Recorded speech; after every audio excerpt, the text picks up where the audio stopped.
11 years ago, the Jumpstart Our Business Startups Act, or JOBS Act of 2012, was enacted into law by a divided Congress with the intention of increasing access to capital for small businesses and entrepreneurs in the United States.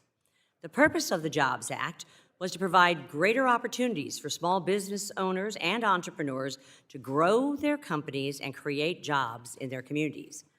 Despite the successes of the JOBS Act, there are still significant regulatory barriers that impede the growth of small business and hinder the competitiveness of job growth of the United States.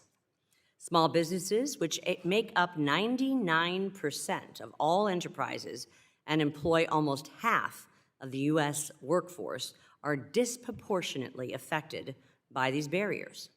The lack of access to capital makes it challenging for small business owners to grow and expand their companies, which can limit job creation and, of course, economic growth.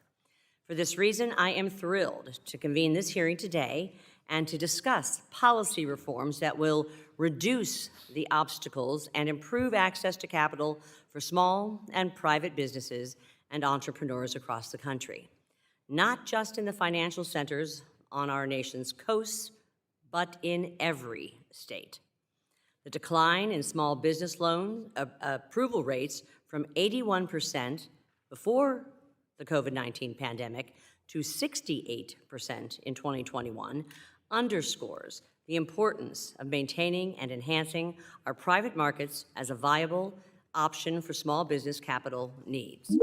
If we limit access to capital in our private markets, as SEC Chair Gensler intends to do, where will small businesses turn for funding, considering the decrease in particular in loan approval rates? The need for access to capital is critical, and small businesses must have options available to them to secure the funding they need to grow and create jobs. Republicans in this committee believe that entrepreneurs and founders should raise money with as little friction as possible. As a result, Congress and regulators must adopt common sense, forward-thinking policies that reduce barriers and increase access to capital, raising opportunities for American entrepreneurs. The proposed legislation that we are discussing today will lead to increased competitiveness and more opportunities for companies on Main Street to thrive. Healthy public and private markets can coexist, and we should work together to pursue policies that make both markets attractive places to raise capital and spur economic growth. As a chairman of this subcommittee, I am eager to tackle these regulatory barriers that prevent small businesses and entrepreneurs from accessing capital. Today's proposals will enable all entrepreneurs, including those who have been overlooked and underserved, to create jobs and grow their businesses, regardless of their background or location.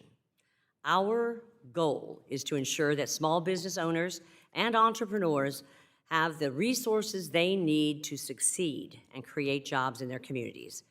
In conclusion, the JOBS Act of 2012 was a step in the right direction, but there is still much work to be done to improve access to capital for small businesses and entrepreneurs. The regulatory barriers that exist must be addressed, and policy reforms must be implemented to reduce these obstacles and enhance access to capital. This will enable small businesses to grow and create jobs, contributing to the overall economic growth and competitiveness of the United States. I am committed to working with my colleagues in this subcommittee to achieve these goals and to make the American dream a reality for entrepreneurs.